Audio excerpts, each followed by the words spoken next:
Buenas tardes, ¿cómo están? Bueno, hoy vamos a continuar con el desarrollo de la unidad número 7 en cuanto a la bibliografía con barrera Buteler es suficiente y la lectura de todos los artículos de la Constitución y estudio de todos los artículos de la Constitución Nacional. Específicamente hoy vamos a ver un capítulo que es la última parte de la Constitución Nacional que van denominado los gobiernos de provincia del artículo 121 al 129 inclusive de la Constitución Nacional, más todas las normas dispersas que yo les voy a enumerar y que vamos a analizar en esta unidad de federalismo. El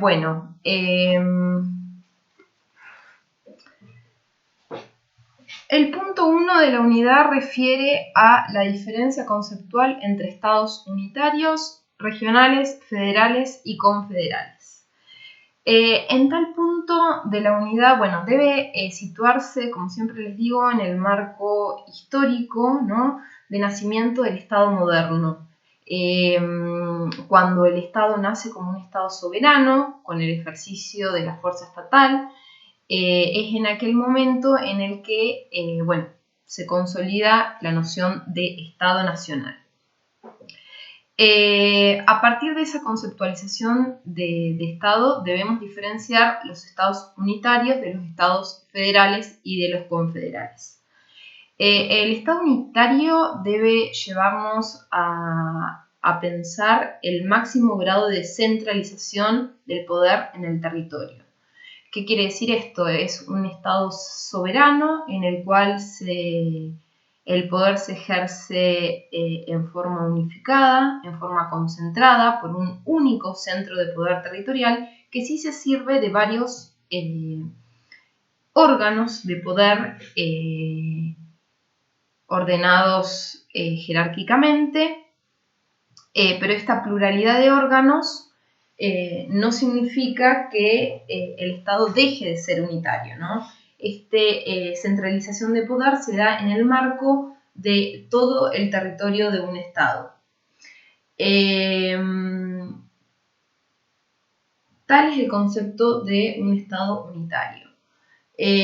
Han visto ustedes, en los antecedentes históricos de nuestra Constitución, y lo han estudiado en Político 1 y en Político 2, toda la historia constitucional argentina que se desarrolló desde 1810 hasta la sanción de nuestra Constitución en 1853-1860 y toda la puja que hubo entre toda la tensión histórica y las guerras internas que se dieron en nuestro país y esta tensión entre unitarios y federales,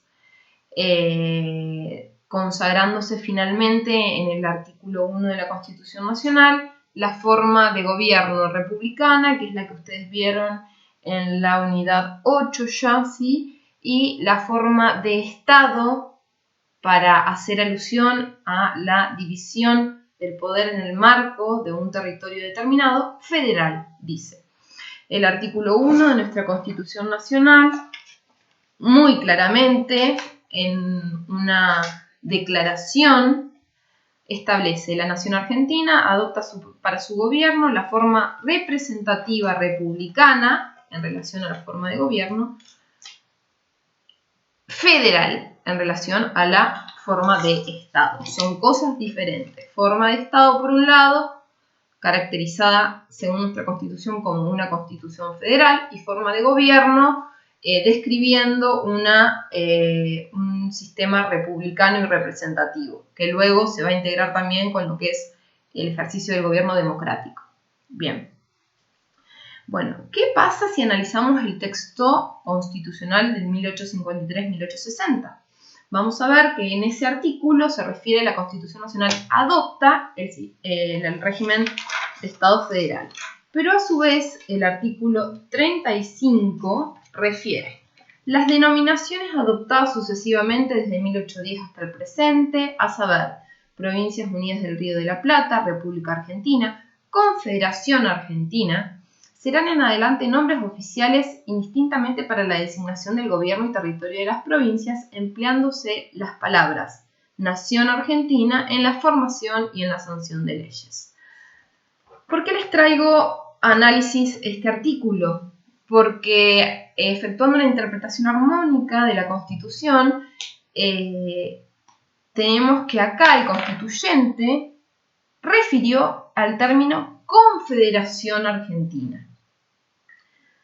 Esto nos lleva a pensar que para el constituyente de 1853-1860 los términos federalismo y federación y confederación eran sinónimos.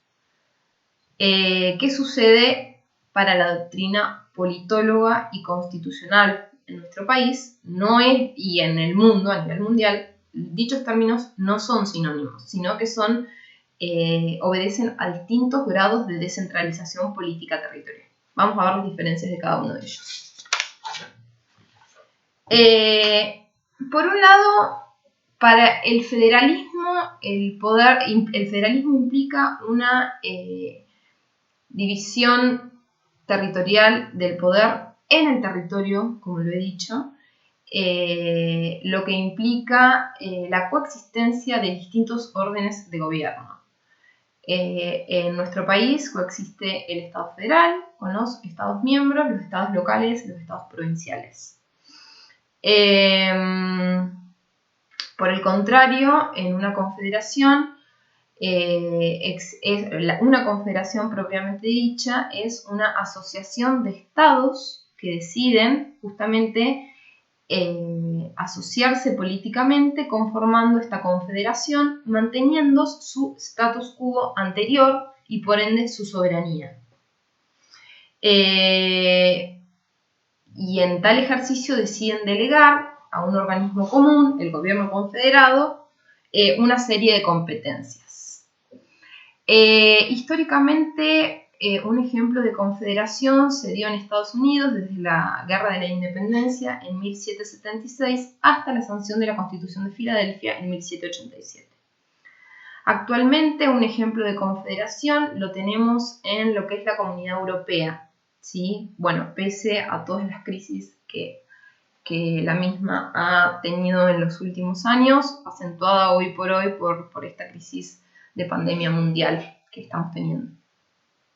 Esa es la primera diferencia, vamos a ver 6. La segunda diferencia es que las relaciones en un Estado federal entre los Estados miembros son regidas por el derecho constitucional, mientras que en una confederación las relaciones entre los distintos estados son regidas por el derecho internacional.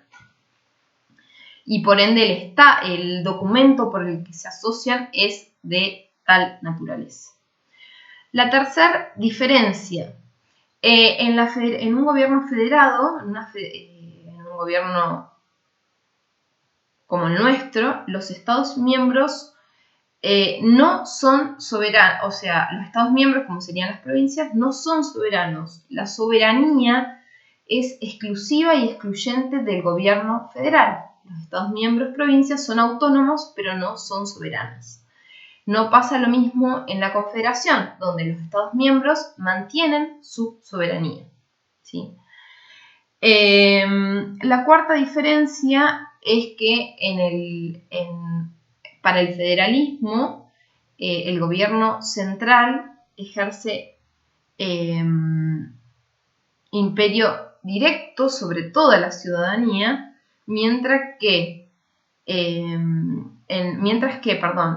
la confederación el gobierno confederado no ejerce imperio directo sobre todos los conciudadanos de todos los países que conforman la confederación. La quinta diferencia es que en el federalismo los estados locales, léanse las provincias, no tienen el derecho de secesión. ¿Qué es este derecho de secesión? Es la aptitud o la capacidad política y jurídica de separarse del Estado federado o confederado. Mientras que en las confederaciones tal es una atribución que a priori se reservan los estados partes que la conforman, este derecho de secesión. Y por último, la última diferencia entre ambos órdenes de descentralización, aunque en distintas medidas, es que en el federalismo los Estados miembros no pueden aplicarse, las provincias no pueden negarse la aplicación de la norma dictada por el gobierno federal. Esto hace alusión a lo que nosotros ya vimos del principio de supremacía constitucional y la importancia de esta jerarquía del orden federal por sobre el orden local. Mientras que en los órdenes confederados, los Estados miembros poseen el derecho de nulificación, que implica negarse a la aplicación de una norma dictada por este gobierno confederal, ¿sí? Estas son las diferencias. Si hoy pensamos, como les dije, un ejemplo de un estado, de una confederación, tenemos que plantearnos el ejemplo de la Comunidad Europea.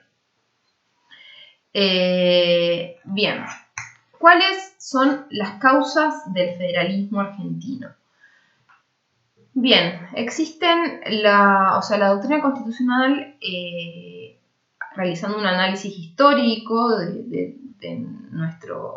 del federalismo en nuestro país, refiere a 4 factores distintos, 4 causales distintas, ¿no? Por un lado, aquellos que creen que en realidad se dio por una lucha del poder económico, otros que la causa del federalismo es por la extensión territorial tan amplia en nuestro país, que no hubiese sido posible la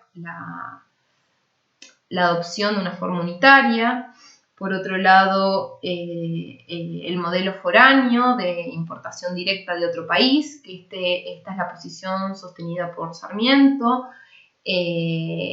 Cuando nos referimos a modelo foráneo, modelo extranjero, estamos haciendo alusión directamente al modelo, a la forma de Estado federal adoptada en Estados Unidos, en la Constitución de Filadelfia, ¿no es cierto? Y por último, aquella doctrina que establece que en realidad las causas de nuestro federalismo están en diversos factores y distintas causas. Le hace causas ideológicas, geográficas, sociales, jurídicas, etc. Esta posición es la que ha tenido, digamos, acogida por parte de la más prestigiosa doctrina, entre ellos en su momento el padre fundador, como fue Juan Bautista Alberdi, quien pregonaba esta teoría, que nuestro federalismo obedecía a múltiples factores, en realidad no se podía hacer alusión o caracterizarlo por uno solo de ellos.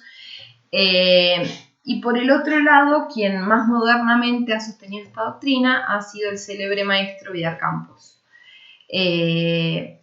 La diferencia entre, más allá de que no fueron contemporáneos ambos doctrinarios, la diferencia entre uno y otro está que para Alberdi el federalismo que adoptó nuestra Constitución fue más bien una opción de tipo administrativa, una decisión de tipo administrativa, y por diferencia Vidal Campos entiende que el federalismo en nuestro país constituye una cláusula pétrea. No había para él otra solución que adoptar esta forma de Estado federal, porque era el resultado de factores mesológicos, ideológicos, institucionales y jurídicos. Bien, bueno, vamos a ver ahora ya el punto 2, que es relativo a el federalismo argentino y su caracterización.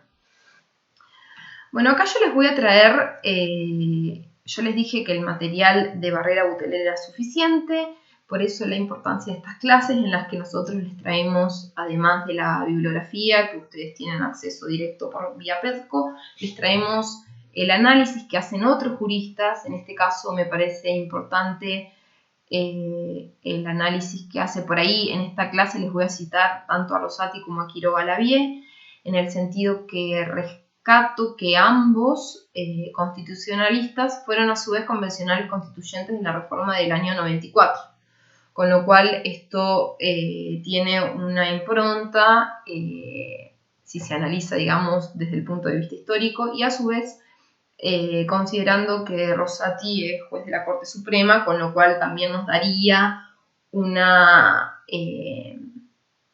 visión, digamos, de su opinión personal como convencional constituyente y lo que podría llegar a ser a lo sumo un análisis en un eventual fallo de la Corte Suprema relacionado con esta cuestión, ¿no es cierto? Bien, ¿cuáles son los sujetos de nuestro Estado federal para la doctrina constitucional? Bueno, acá está la diferencia que yo les traigo. Rosati nos indica que hay que diferenciar entre los sujetos de existencia necesaria, imprescindible, inexorable, que son condición necesaria sine qua non para la existencia de nuestro Estado federal, de aquellas que son de existencia contingente, posible. Bien, entre los sujetos de existencia necesaria, él enumera, bueno, lógicamente el Estado federal, los estados locales o provinciales, los estados municipales y la Ciudad Autónoma de Buenos Aires. Mientras que los sujetos de existencia posible, él nos refiere a las regiones. Nótese cómo todos estos sujetos constitucionales están regulados en esta unidad que estamos analizando, si ustedes ven todos los puntos del programa. Bien, ¿por qué las regiones para Rosati son sujetos de existencia posible y no necesarias? Porque en realidad, si bien están regulados en la Constitución, como los de existencia necesaria, su creación en realidad está, supeditada a la voluntad de las provincias. Mientras que los sujetos de existencia necesaria están regulados expresamente en la Constitución Nacional. Están sujetos a ese régimen constitucional. Bien. Por el contrario, Barrera-Buteler sostiene que los sujetos del derecho federal son las provincias, la Ciudad Autónoma de Buenos Aires y el gobierno federal. Él no caracteriza específicamente a las regiones ni a los municipios, aunque sí los aborda, pero bueno, cuando empieza a realizar el análisis de los integrantes, de los sujetos del federalismo argentino, no los caracteriza. Bueno, ¿qué más nos dice Barrera-Buteler? Nos hace este análisis histórico que en la Constitución de 1853-1860 las provincias, conforme surge el preámbulo, fueron las que decidieron la conformación del Estado federal y esas 14, él distingue entre estas 14 provincias fundantes de las restantes, las que surgieron con posterioridad, que en realidad eran territorios nacionales y que en virtud de los procedimientos regulados en los artículos 13 y 75, inciso 12, se conformaron en provincias por medio de una ley del Congreso. Este es el caso de nuestras provincias, ¿no es cierto? Bueno, y que la Ciudad Autónoma de Buenos Aires obtuvo este rango especial de ciudad autónoma con la reforma del año 1994. En cuanto al punto 3, tal punto es sencillo, simplemente tener en cuenta cuáles son los elementos del Estado federal argentino. Esto ustedes ya lo han visto. En realidad, con esto se hace alusión a que los elementos de todo Estado son población, territorio y poder.